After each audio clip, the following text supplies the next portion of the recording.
ibang laman ang kanyang isipan, kundi ikaw lamang at gusto kanyang laging kayakap.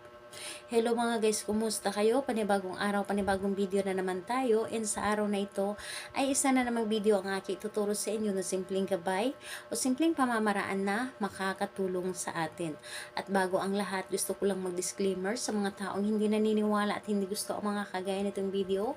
Please skip this video and maghanap kayo ng videos na gustong gusto nyo dahil ang video na ito ay para lamang ito sa mga taong naniniwala and gusto mag-try.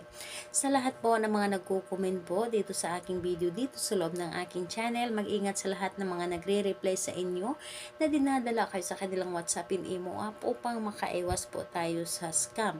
Ngayon po, ituturo ko sa inyo paano kayo laging isipin, paano kayo na ikaw lamang ang laging laman ng isip ng inyong partner and gustong makasama, gustong makayakap palagi.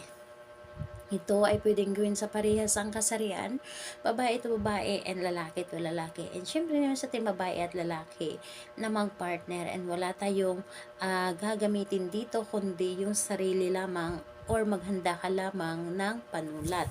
So, yun lamang ang dapat nating ihanda. And siguraduhin mo lamang sa iyong sarili na gustong-gusto mo itong gawin. Siguraduhin mo na 100% ang inyong tiwala at paniniwala sa paggawa nito. And higit sa lahat, mag-isa ka lamang na gumawa ng isang ritual. At wala pong dapat na nakakaalam.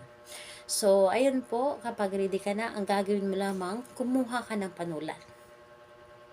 Kumuha ka ng panulat at yung panulat po or kapag nahawakan nyo na ang panulat, yung palad po ninyo, sulatan po ninyo ng pangalan at apelyido ni target. Isang bisis lamang. So, pangalan at apelyido ni target, isang bisis lamang.